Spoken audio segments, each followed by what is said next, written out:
A very good morning, student. Myself Kuldeep Singh, and I am your chemistry teacher at the Indian Revolutionary School. बेटा आज हम लोग basically बात करेंगे metals and non metals class 8th के। हम लोगों ने पहले भी 4 लेक्चर में इसके बारे में बातें कर चुके हैं, तो बेसिकली हम लोग 5वें लेक्चर से स्टार्ट करते हैं कि जो चीज़ें रह गई थी उसके बारे में थोड़ा देखते थे। पहले आपको एक बार रिवाइज करा दूँ किस किस टॉपिक के बारे में बातें हो चुकी थी। पहला आपका टॉपिक था फिजिकल प्रॉपर्टीज ऑफ मेटल्स, इसके बारे में हम लोगों ने बहुत अच्छे से बात कर ली थी। दूसरा आपका टॉपिक था केमिकल प्रॉपर्टीज ऑफ मेटल, जिसमें सारे केमिकल रिएक्शन के बारे में हम लोगों ने पूरे अच्छे से क्लियर कर लिया था। तीसरा था आपका यूजेस ऑफ मेटल्स। इन तीनों के बारे में हम लोगों ने बहुत अच्छे से स्टडी किया था, और इससे रिलेटेड जितने भी क्वेश्चन थे मैंने आपको दिया था, आपके कमेंट बॉक्स में आंसर भी आए थे, तो सारा चीज हो गया था। ये तीनों कंसेप्ट हम लोगों के क्लियर हो गए थे। अब ये मेटल्स जो है वो खत्म होने के कगार पे है, तो बेसिकली जो डाउट है मैं उसको क्लियर करने की कोशिश करूंगा। जैसे सबसे कॉमन डाउट कि सर फिजिकल प्रॉपर्टीज समझ में आती है कि on the basis of seeing हम देख करके पता लगा सकते हैं कि अगर जो कोई चीज़ डक्टाइल है, कोई चीज़ मैलिएबल है, कोई चीज़ लस्ट्रस है, कोई चीज़ सोनरस है, तो वो चीज़ क्या हो सकती है? मेटल्स हो सकती है। ठीक है, यूजेस भी हमको क्लियर हो गए हैं। ठीक है, केमिकल रिएक्शन भी जहां तक है हमको याद हो गए हैं, क्लियर हो गए। बट हमारे जहन में ये क्वेश्चन उठ रहा है, why do metal react? Metal react क्यों करते हैं? Why do metal react? Metal react क्यों करते हैं भाई? या फिर दूसरा क्वेश्चन ये कि केमिकल डिफिनेशन ऑफ मेटल क्या होती है? हम लोग केमिस्ट्री में पढ़ रहे हैं भाई, तो फिजिकल डिफिनेशन तो हमको पता लग गया कि हम सीइंग के बेस पे देख करके पता लगा सकते हैं कि ये क्या है, आपका मेटल्स है। छू करके, टच करके पता लगा सकते हैं कि ये मेटल्स है। लेकिन केमिकल डिफिनेशन क्या होगी मेटल्स की, उसके बारे में कुछ बताइए। और हाँ, कुछ ऐसे एक्सेप्शन है, जैसे फॉर एग्जांपल मरकरी तो डक्टाइल नहीं है, मरकरी तो मैलिएबल नहीं है, मरकरी तो हार्ड नहीं है, वो तो लिक्विड के फॉर्म में है, फिर भी हम उसको मेटल के कैटेगरी में रखते हैं। वाई ये सब चीजें हो क्यों रही हैं, आखिर में ऐसा क्यों है? तो इन सारे चीजों का आंसर आपको इस वीडियो के लास्ट तक मिल जाएगा। क्लियर हुआ? ठीक है, तो आज हम अभी बात करते हैं कि व्हाई डू मेटल रिएक्ट क्यों करते हैं, इसके बारे में हम आज लोग आप सबसे बात करेंगे। ठीक है, तो ये बहुत ही इंपॉर्टेंट टॉपिक्स है, बहुत कॉमन टॉपिक्स है। सबसे पहली चीज तो ये, इस चीज को समझने से पहले आपको ये क्लियर होना चाहिए कि दुनिया में जितनी भी चीजें हैं, जो भी मटेरियल्स हैं, they are made up of tiny particles which can't be further divided, that is called atom। मतलब कि ये अगर जो आप ये मार्कर देख रहे हो, तो मार्कर को अगर जो हम कट करते जाएं तो एक स्टेज ऐसा आएगा जो लास्ट में हमको प्रोडक्ट मिलेगा, हम ये बोल सकते हैं कि वो क्या है? एटम है। हमारी बॉडी भी पूरी तरह से किससे मिलके बनी हुई है? एटम से मिलके बनी हुई है। जो भी आप देख रहे हो, जो भी चीजें देख रहे हो यूनिवर्स में, वो सब एटम से मिलके बने हुए हैं। तो हम इसलिए बोलते हैं कि atom is the fundamental particles of matter which can't be further divided. तो ये तो पहले का कंसेप्ट था, मतलब कि जितने भी मैटर हैं वो किससे मिलके बने हुए हैं भाई? किससे मिलके बने हुए हैं? एटम से। ओके, और ये एटम्स की प्रॉपर्टीज है कि it can't be further divided. इसको हम फर्दर डिवाइडेड नहीं कर सकते। ठीक है, जो ये वर्ड है ना एटम, वो वही डिनोट कर रहा है। दूसरी चीज ये कि ये बहुत पुराना डेफिनेशन था। जब इस पे रिसर्चेस हुई, जब बहुत सारे लोग आए, सारे साइंटिस्ट आए, तो पता लगा है कि भाई ये जो एटम्स है तो छोटा, टाइनी पार्टिकल्स है, ये तो क्लियर है, but it can be divided. क्योंकि एटम अपने अंदर 3 फंडामेंटल पार्टिकल्स को रखता है, 3 fundamental particles, which is called electron, proton and neutron, जिसको हम क्या बोलते हैं? Electron, proton and neutron. जैसे अगर ये आपका एटम है, तो ये अपने अंदर 3 चीज को रखता है, जिसको 3 पार्टिकल्स को रखता है fundamental particle, that is called electron, ये आपका प्रोटॉन होगा पॉजिटिव चार्ज, और ये आपका इलेक्ट्रॉन होगा, और यहाँ पे आपका न्यूट्रॉन होगा जो कि न्यूट्रल होगा। यहाँ पे आपका न्यूट्रॉन होगा जो कि न्यूट्रल होगा। तो 3 फंडामेंटल पार्टिकल्स कहाँ पे रह रहे हैं? एटम के अंदर। एटम के अंदर 3 फंडामेंटल पार्टिकल्स रह रहे हैं, वो है आपका इलेक्ट्रॉन, न्यूट्रॉन एंड प्रोटॉन, या फिर electron, proton and neutron. Proton के पास आपका होता है पॉजिटिव चार्ज, न्यूट्रॉन आपका न्यूट्रल होता है, ठीक है, 0 चार्जेस, और इलेक्ट्रॉन के पास होता है नेगेटिव चार्ज। तो ये चीजें क्लियर होनी चाहिए आपको कि जो भी दुनिया में मटेरियल्स हैं वो एटम से मिलके बने हुए हैं, और एटम किन से मिलके बना हुआ है? 3 fundamental particles, that is called electron, proton and neutron. ठीक है, अब आगे थोड़ा सा देखते हैं, अपने टॉपिक्स पे आते हैं कि व्हाई डू मेटल रिएक्ट। ठीक है, तो एक चीज जान लो कि जो एटम का नाम है, जैसे हाइड्रोजन हो गया, सोडियम हो गया, हीलियम हो गया, इनका नाम जो है on the basis of presence of electron, इनके एटम में कितने इलेक्ट्रॉन है उनके बेसिस पे हमने नाम रखा है। जैसे फॉर एग्जांपल अगर जो हम हाइड्रोजन को लेते हैं तो हाइड्रोजन के पास उसके एटम में केवल 1 इलेक्ट्रॉन होता है। कितने होते हैं? 1 इलेक्ट्रॉन। तो हमने बोल दिया हाइड्रोजन। अब वो नाम कैसे लिया गया, वो उन लोगों की कोई देखा होगा किसी चीज को रिप्रेजेंट करने के लिए वो हाइड्रोजन बोल दिए होंगे। उसके बाद आपका आता है हीलियम। हीलियम का नाम सुना है ना, हीलियम गैस। ठीक है, उसके पास होते हैं 2 इलेक्ट्रॉन, इसलिए इसका नाम हमने रख दिया हीलियम। उसके बाद आता है आपका लिथियम। लिथियम भी एक तरह का जो है मेटल्स है, उसके पास होते हैं 3 इलेक्ट्रॉन, तो बोल दिया हमने कि ये आपका क्या है? लिथियम है। ठीक है, सोडियम की भी बात कर ले हम लोग, सोडियम पे ज्यादा चर्चा हुई थी, जो आग लगा देता है। ठीक है, सोडियम के पास 11 इलेक्ट्रॉन होते हैं इसके एटम के अंदर। ठीक है, अब एक चीज अब यहां पे समझो, एक चीज अब ये तो आपने देख लिया कि किससे मिलके बना हुआ है। अब रहते कैसे हैं उस चीज के बारे में थोड़ा सा देखो कि रहते कैसे हैं ये लोग, ये जो इलेक्ट्रॉन है वो एटम के अंदर रहते कैसे। देखो बेटा, एटम आपका इस तरह का कुछ स्ट्रक्चर है, सेंटर में आपके प्रोटॉन और न्यूट्रॉन होंगे, जिसको हम बोलते हैं न्यूक्लियस। It's called nucleus. मतलब कि nucleus is the space where neutron and proton present. ठीक है, जहां पे इलेक्ट्रॉन और प्रोटॉन प्रेजेंट होते हैं उसे हम क्या बोलते हैं? न्यूक्लियस बोलते हैं। और जो आपका इलेक्ट्रॉन होते हैं वो उसके चारों तरफ चक्कर लगाते हैं। उसके चारों तरफ ये आपका इलेक्ट्रॉन हो गया, और ये इलेक्ट्रॉन ये इस न्यूक्लियस के चारों तरफ क्या करते हैं? चक्कर लगाते हैं। जैसे यूनिवर्स लेवल पे चीजें होती हैं, जैसे आपकी जो अर्थ है वो सन के चारों तरफ क्या करती है? रिवॉल्व करती है, चक्कर लगाती है। ठीक है, उसी तरह से इलेक्ट्रॉन जो है वो न्यूक्लियस के चारों तरफ क्या करते हैं? चक्कर लगाते हैं। अब आगे देखते हैं, ये जो इलेक्ट्रॉन है ऐसा नहीं है, जैसे मान लो अगर जो 11 इलेक्ट्रॉन है तो क्या 11 इलेक्ट्रॉन ऐसे ही और रैंडम ऐसे मोशन करेंगे? इसमें एक इलेक्ट्रॉन यहाँ होगा, एक इलेक्ट्रॉन यहाँ होगा, एक इलेक्ट्रॉन यहाँ होगा? नहीं, ऐसा नहीं होता है। उसके लिए एक खाका बनाया गया है, एक कमरा बनाया गया है इलेक्ट्रॉन को रहने के लिए, जिसको हम ऑर्बिट से रिप्रेजेंट करते हैं, जिसको हम बोलते हैं कि ऑर्बिट। कुछ इलेक्ट्रॉन इस ऑर्बिट में रहेंगे, कुछ इलेक्ट्रॉन इस ऑर्बिट में रहेंगे, कुछ इलेक्ट्रॉन इस ऑर्बिट में रहेंगे। ठीक है, तो इस तरह से आपके इलेक्ट्रॉन जो है एटम्स में रहते हैं। जैसे जो सबसे नजदीक वाला, न्यूक्लियस से जो सबसे नजदीक वाला जो घर है इलेक्ट्रॉन का, जैसे यहाँ पे हम मान ले तो यहाँ पे केवल व केवल 2 इलेक्ट्रॉन रह सकते हैं। कितने इलेक्ट्रॉन रह सकते हैं? 2 इलेक्ट्रॉन। उसके बाद का जो कमरा है, जैसे ये वाला कमरा, तो वो बड़ा हो गया ना, तो इसमें मैक्सिमम 8 इलेक्ट्रॉन रह सकते हैं। कितने इलेक्ट्रॉन रह सकते हैं? 8 इलेक्ट्रॉन। फिर एक कमरा होगा जिसमें आपका कम से कम कितने इलेक्ट्रॉन होंगे? 8 इलेक्ट्रॉन होंगे। तो अभी बस आप इतना ही समझो। ठीक है, जो न्यूक्लियस से सबसे नजदीक वाला कमरा, जिसको हम ऑर्बिट बोलते हैं, ऑर्बिट के नाम से रिप्रेजेंट करते हैं या सेल के नाम से रिप्रेजेंट करते हो, उसमें 2, उसके बाद 8, उसके बाद 8।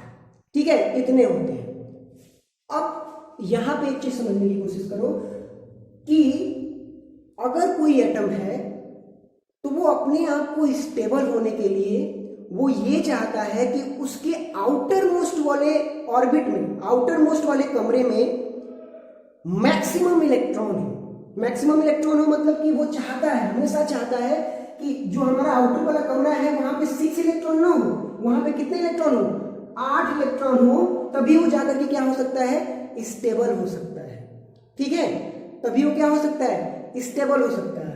या फिर डुप्लेट का फॉर्म करे, जैसे मान लो कि कोई जो ऐसा एटम है जिसके पास कोई 2 ही इलेक्ट्रॉन है, तो वो चाहेगा कि हमारे पास 2 ही इलेक्ट्रॉन रहे, हम स्टेबल हो। और कोई ऐसा एटम है कि उसके पास 1 ही इलेक्ट्रॉन है, तो वो चाहेगा कि हमारे आउटर मोस्ट में कितने इलेक्ट्रॉन हो जाए, 2 इलेक्ट्रॉन हो जाए, ताकि मैं पूरी तरह से क्या हो सकूं, स्टेबल हो सकूं। अब इस चीज को थोड़ा सा समझते हैं एग्जाम्पल के बेसिस पे। कैसे, देखिए, जैसे मान लो यहां पे हम लेते हैं हाइड्रोजन के एटम, तो हाइड्रोजन के एटम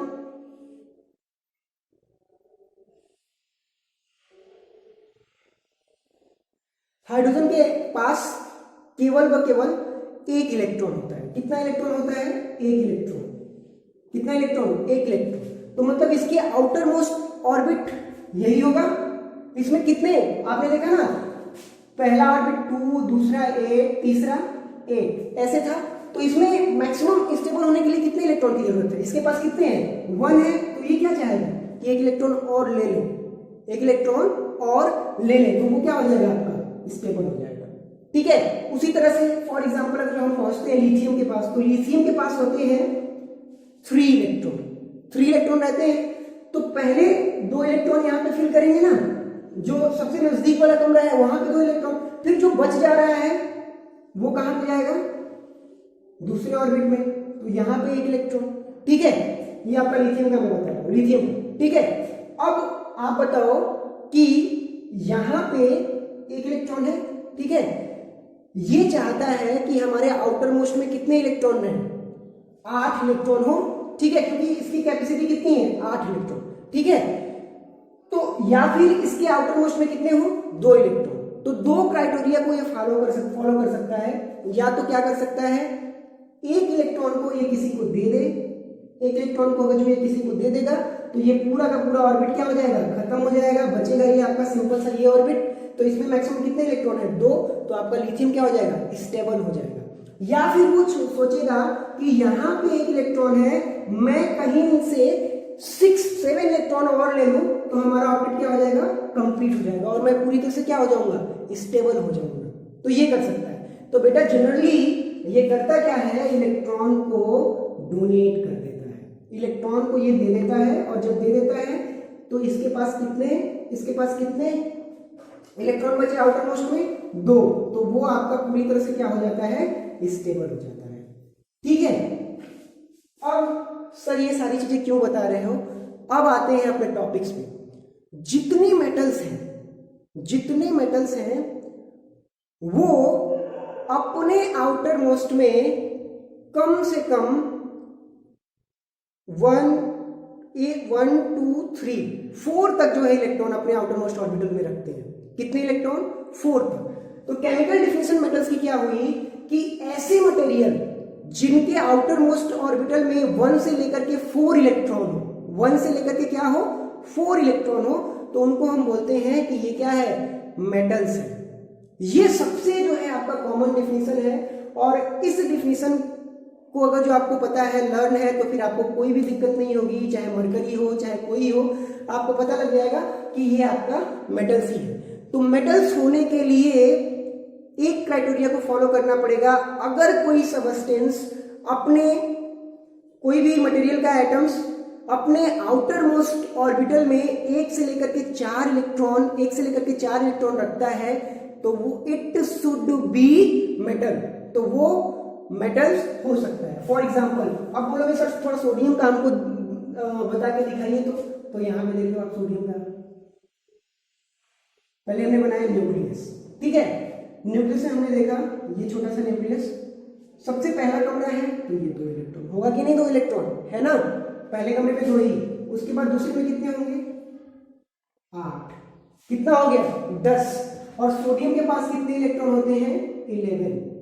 ये आप पीरियोडिक टेबल में देख सकते हो, 11 इलेक्ट्रॉन होते हैं सोडियम के पास। ठीक है, तो कितने इलेक्ट्रॉन बचे अभी सोडियम के पास? 1 इलेक्ट्रॉन। तो ये कहां पे जाएगा आप बताओ? ठीक है, यहां पे जाएगा। और जब यहां पे ये जाएगा एक इलेक्ट्रॉन, तो ये क्या चाहेगा बताओ भाई? सोडियम क्या चाहेगा कि वो अपने आप को स्टेबल कर सके। तो स्टेबल होने के लिए वो क्या करेगा? रिएक्शन करेगा। रिएक्शन कैसे करेगा? अपने एक इलेक्ट्रॉन को किसी को डोनेट कर देगा या फिर 7 इलेक्ट्रॉन ले लेगा। तो बताओ, एक इलेक्ट्रॉन किसी को डोनेट करना सही है, मतलब इजी है, या फिर 7 इलेक्ट्रॉन को लेना? एक इलेक्ट्रॉन किसी को डोनेट कर देगा। तो जैसे ही एक इलेक्ट्रॉन किसी को डोनेट करेगा, इसका जो ये वाला ऑर्बिटल है वो क्या हो जाएगा? खत्म हो जाएगा। ये जो ऑर्बिट है वो पूरी तरह से क्या हो जाएगा? खत्म हो जाएगा। और इसके आउटर मोस्ट ऑर्बिट में कितने इलेक्ट्रॉन बचेंगे? 8। तो आपका सोडियम हो जाएगा पूरी तरह से स्टेबल। और जो इलेक्ट्रॉन उसने दिया है, जिसको भी दिया होगा, उससे कॉम्बाइन कर लेगा, कॉम्बिनेशन कर लेगा और रिएक्शन का फॉर्मेशन हो जाएगा। समझ में आया? जहां तक मुझे लगता है ये आपको चीजें समझ में आ रही होंगी। फॉर एग्जाम्पल एक रिएक्शन हम लोग देख लेते हैं कि सर ऐसे कैसे हो रहा है। जैसे सपोज दैट बात करता हूं मैं NaCl की। NaCl कैसे बना? सोडियम से बना और क्लोरीन से बना। और कैसे बना देखो यहाँ, जैसे सोडियम का अगर जो हम देखें, सोडियम का अगर हम स्ट्रक्चर देखें, तो अभी जो आपने बताया उसी तरह से 2 8 और ये 1 है। ठीक है, ये आपका सोडियम है। ठीक है, अब अगला हम क्लोरीन का भी देखेंगे। तो क्लोरीन का क्या है? ये गड़बड़ है यार थोड़ा सा। क्लोरीन का क्या है? ठीक है, यहां पे देखते हैं 2 8, यहां पे भी आपका 8, यहां पे हो जाएगा आपका 9। ठीक है, क्या?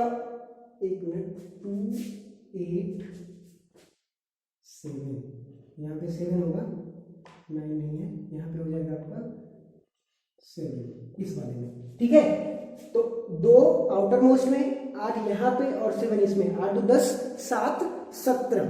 ठीक है, 17 इसका जो इलेक्ट्रॉन वो होता है क्लोरीन का 70। ठीक है, तो यहाँ पे इसके पास कितने इलेक्ट्रॉन है आउटर मोस्ट में? 7। और इसके पास कितने हैं?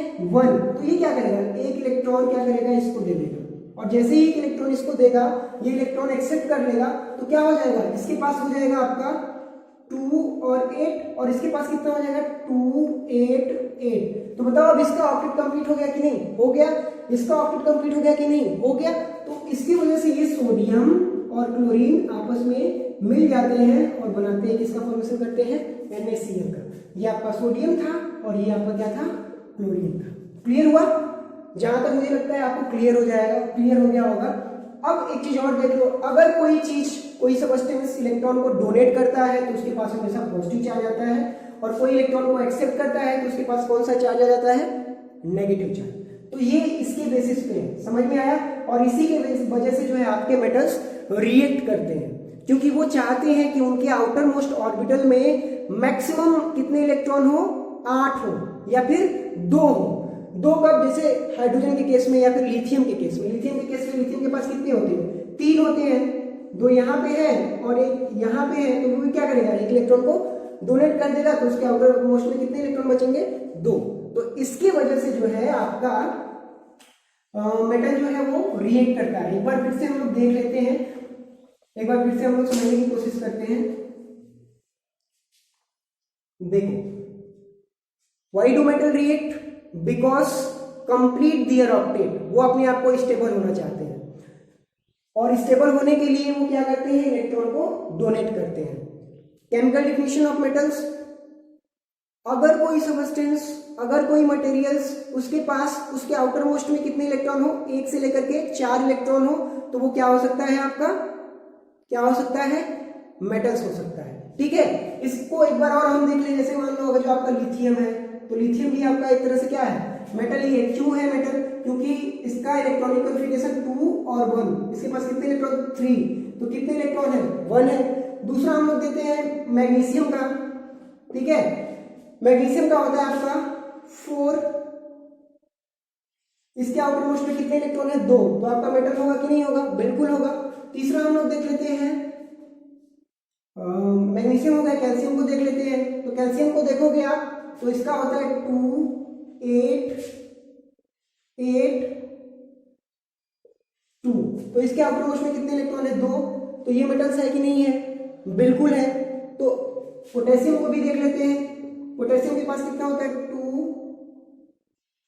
8 8 1। इसके आउटर मोस्ट में कितने हैं? 1 इलेक्ट्रॉन है। तो ये आपका मेटल्स है कि नहीं है? है। मतलब कि अगर कोई सब्सटेंस 1 से लेकर के 4 इलेक्ट्रॉन अपने अंदर रखता है, अपने एटम के अंदर रखता है, तो वो क्या होगा? मेटल्स होगा। और मेटल इसलिए रिएक्ट करते हैं क्योंकि वो चाहते हैं कि उनका ऑक्टेट क्या हो? पूरी तरह से कंप्लीट हो, फुलफिल्ड हो। तो वो चाहते हैं ये इलेक्ट्रॉन को डोनेट करना, ये डोनेट कर देते हैं, दो डोनेट कर देगा, ये 2 डोनेट कर देगा, ये 1 डोनेट कर देगा। तो इसके आउटर मोस्ट में कितने इलेक्ट्रॉन बचेंगे? यहाँ पे 8 बचे, यहाँ पे 8, यहाँ पे 2 और यहाँ पे 2। तो इसका आउटर मोस्ट ऑर्बिटल क्या हो गया? फुल फील्ड है। उससे ज्यादा अब इलेक्ट्रॉन्स के आउटर मोस्ट ऑर्बिटल में नहीं हो सकते। तो इसके वजह से ये मेटल्स क्या करते हैं, या फिर कोई भी सब्सटेंस रिएक्ट करता है। तो आई होप कि आप लोगों को ये सारी चीजें समझ में आ गई होंगी। अब बात करेंगे हम नेक्स्ट लेक्चर में नॉन मेटल्स के बारे में। ये थोड़ा सा टॉपिक बहुत इंपॉर्टेंट था, इसकी वजह से मैंने इस पे यहाँ पे डिस्कस कर दिया। अब बात करेंगे हम नॉन मेटल्स के बारे में अगले लेक्चर में। तब तक के लिए नमस्कार, सत श्री अकाल और बाय बाय, टाटा।